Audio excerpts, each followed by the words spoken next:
Good morning, my fellow YouTube viewers, and welcome back to another one of my weekly Bleach chapter reviews, as I like to make every week for you guys to watch, things like that. I hope you guys have already read the chapter. Obviously, I read the chapter. It was pretty good, things like that. And so, let's hurry up and get into this review, and I'll discuss it later, things like that. So you already know the procedure. So let's hurry up and get into this. Now, this was Bleach chapter number 544, entitled "Walking with Watchers," I believe. Now, the chapter starts off where Uryu is talking to Juha Bach about the whole reason as to why he had made him his successor. And he said, "Don't." And then Juha Bach questioned him, saying, "Is there a problem?" He said, "Yeah." He said, he said, "Why would you make someone that you just receive from the world of living, and that everybody has the ideas about me, and that by making me as your successor would definitely bring discord amongst your men." And then Juha Bach, he had realized this, and he said, "Oh well, I think he said not all the men are as prudent, are prudent enough to realize that they could be able to figure this whole thing out, and that they're idiots, and that they're willing to accept his offer if Juha Bach was to give it to them." And he said, to Uryu, he said, "It shouldn't really take a whole lot of thinking as to why I had made you my successor." And they had posted Uryu a bit, and that's when Juha Bach went into detail. He said, "Uryu, do you know the main reason as to why you are alive?" And he's talking about the whole incident that had occurred 9 years ago, about when he had performed that technique called swallowing, I believe, is where he had extracted all the mixed-blooded Quincy's energy force, basically, their life force, basically, and that you, basically, Uryu, was still alive at the time that I had did this. And he was wondering, and then he said, "You're basically like the only Quincy in history, basically, to ever survive the swallowing, basically." And that's what made Uryu special, and why he made him his successor. And he said he has a power, basically, that will one day be able to surpass Juha Bach's power. And that, he was like a very special, item. I won't really say item, special person towards Juha Bach. And that he's keeping him very close to him as his successor. And he said that from this point on, you shouldn't ask, any more questions or anything like that, towards Juha Bach. He said it should be just, straightforward things, and that's it. He said, that is all, basically. And then, Uryu, he accepted. He said, he said, "Yes, Majesty." The conversation was just over from that point on. Basically, no more other question that he got, and just done for, basically. That's all. And then it skips over to where one of the low-class Quincy soldiers, he was like, "Yes, sir," and he was responding back to whatever the Stern Raiders Bambita Bastardbine had said to him, and she ordered him to come to her room. And he said, "Me?" He said, "Yes, come back to her room." And he said, "With honor, and things like that." So he went to her room, and the next thing you see is like a big slash mark going straight down the middle of this Quincy, and his eyes just shooting straight up, and you just see this two halves of him just split on either side. And she was just sitting right there on the table, something, just looking at this whole thing that had happened. And she's looking down at her hand or whatnot, I guess expected the damage of it, I guess. And then one of all of a sudden, she just hear a voice talking about "Oh, you made a mess again." And she looked over, and we see the four girls just sitting there, standing there, looking at what just happened. And Bambita Bastardbine responds, "You make a mess too," and things like that. And they start bickering, and we finally get to see the female Stern Raiders. I got a list because their names are pretty hard, a little bit hard to remember. I can remember a couple of them, but since they got bizarre names, it's a little bit challenging. But anyways, we finally get to see Stern Raider P. Her name was Menias McAllen. Then we see Stern Raider G, which was Latoto Lampard. Then we see Stern Raider Z, which was Giselle Joelli. I guess that's how you pronounce it. And then we see Stern Raider T, which was Candace Catnip, I believe. I'm not sure about that. And pretty much that was all the Quincy that were finally introduced, the four female Quincy's. And they kept arguing back and forth about Bambita killing that Quincy like that. Then those other two Quincy's talking about they just bickering back and forth and things like that, to where they was about to fight each other. Then all of a sudden, Bambita, she threw something, I believe like something like a foreign spirit, injured something at the wall, and it made like that square rectangle shape in the wall, and it's like burning. And they were looking like they were like surprised like this had happened. She was telling them to shut up for a second, She was trying to like soak in what had happened earlier, like what was the whole problem going on. And then one of them responded saying like, what happened? He said, wait, what do you mean? And then that's when Bambita, she looked and said, this whole situation, what's going to happen in the future for Vander Reachen, I think that's pronounced it, the whole organization, the question, what's going to happen since Uryu's been accepted into being the successor of Juha Bach, how that's going to happen.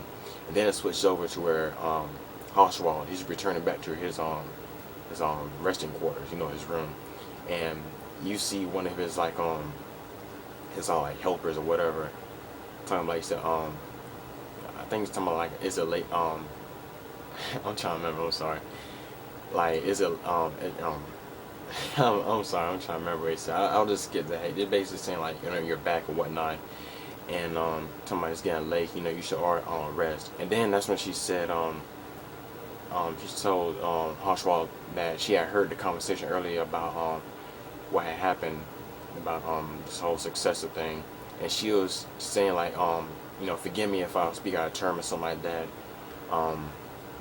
Something like, why you just don't go and talk to Juha Bach about this whole incident? And then that's when Oswald talking about, he said, do you feel discontent about this whole thing? And then that's when she responded saying like, do you, Oswald Sama, and that's when he had to go into detail, explain to her about the whole reason why while Uryu was accepted as being the successor, not him, because he knew that Juha Bach knew that by accepting him, it would bring discord amongst the other Star Knights, and he knew about this whole plan that was going to happen. It was going to happen eventually, so that's why he went along with it. By making Uryu his successor, bring discord about, it will bring discord amongst the other Stern Lines, like I said, and they'll all start pointing eyes towards Uryu, raise suspicion basically. And so, that's the whole reason, why he had made him the successor and things like that, and that Uryu will soon be able to realize that this whole thing that Juha Bach was planning, he would have to accept it and just do whatever His Majesty basically tells him, and he just have to you'd have to accept it no matter what Juha Bach's intention was, basically. No matter what he says, you just have to abide by him, just like everybody else.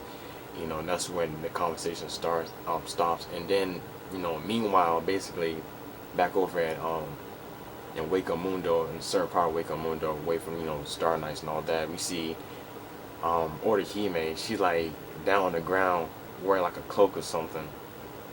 And then she like gets up and she's like sitting down on these steps where she had reached like these old like Nigel, I think he said Nigel ruins or something like that, and she'll wonder like where Chad and where everybody else was, and then she was just sitting there taking a break, eating like this like weird snack or whatever, just sitting there just munching on it, and then we get to see, and then she's like reminiscing about how Chad was complaining about the snack and things like that, whatever, what was happening, and then trying to think what else happened. Yeah, that was going on. And then she had that helper, or whatever, that robot that Kisuke Urahara had created for her, talking about, this like the helper that I had created for you, just in case you get into like any trouble towards the palace that I want you to go to, this whole part of her training and their training as well. So while all that happened, she had referred to him as like Power-chan or whatever, and he was talking, that little thing was talking too. And the funny thing is that even though Kisuke had made a promise saying that, if anything happened through the monitor of that little robot he built, he'll come and help her. And she was talking like, even though she run through the desert and that creature following her, and Kisuke basically didn't come out there, try to help her or whatnot. So it's like a little joke back there, going in front like that. But anyways, then we hear Chad's voice calling out order. He made say, you finally arrived and all that. And then she looks up. He said, oh, Chad, you here? And they said, Chad said, yeah, we all here. He said, wait a minute. He said, we're all here. That's what he may say. And then we see in the background, we see a leg. We already know who leg that is, of course, Grimjow. And I thought it was going to show him in this chapter, but it didn't. But anyways, it skips over to where Kisuke Urahara, he back, far away from them in that tent. He looking in the monitor and said, everyone's finally there. And then he looks over at that symbol on the table. He's about said, "Wow, now this is gonna take some time, to work out." And basically that's when the chapter ends. Now, let's get into this quick discussion. Overall, it's a pretty good chapter. I liked it. Of course, no fighting. I really don't care about that. I really like how we're focusing more on the Star Knights and things like that. I really like that, and finally we get to see more Star Knights. The female Star Knights, their names and things like that. What's going on? And this whole ordeal that's going on about Uryu and why he was made a successor was finally explained, and the whole thing about behind this is going to get even more interesting as we get to see as this whole it gets even more problematic basically. So I really like that part. Now back over in Waco, another part of Waco Mundo away from the Star Knights, about we finally get to see Order Hime again, Chad and Kisuke Urahara, things like that. I thought I was going to see Grimmjow in this chapter today. I'm like, yes, we're going to get, I want to see Grimmjow come get to see a piece of his leg. But apparently Kubo keep teasing us and, things like that. So hopefully we get to see him later on. But, we get to see, how everybody doing and things like that, the progress and Kisuke's research. And, and the thing about that symbol, that five-prong symbol that's about the Quincy's, it resembles a Quincy necklace, things like that. I have some speculations about that. It may resemble. I have some ideas that that Kisuke and Mayuri, him creating that whatever that thing was on the table. I guess I also had some ideas about what if him and Kisuke was collaborating together about this whole Quincy ordeal, about that symbol that Kisuke got in the body that Mayuri's working on. I wonder if they might have something about that, but I don't know about that. But hopefully that's what I'm thinking. But it was just a foolish speculation I came up with. But anyways, I'm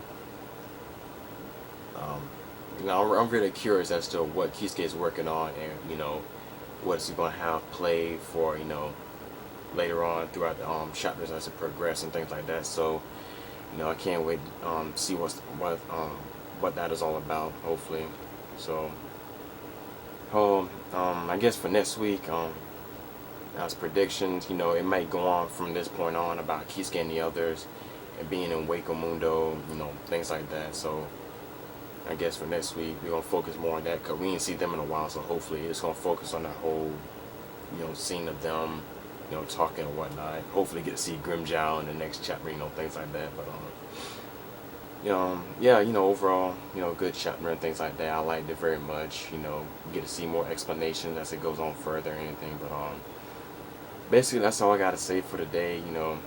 That's all I gotta say. Leave your comments in the section down below. Give me your ideas, your thoughts, or anything that I missed. I really like to hear from you guys because your ideas about this chapters in the future to me are very interesting. I like to know about it and things like that. So yeah, it just interests me. So basically that's all I gotta say. I know I may have rushed some things, but I'm just trying to go through it so fast as I can because a lot of things to cover. So I apologize if I feel like I rushed this a little bit or left out some things. So I apologize for that. So next week I'll be able to cover everything step by step. So that's all I gotta say for today, guys. So until next time, see you later.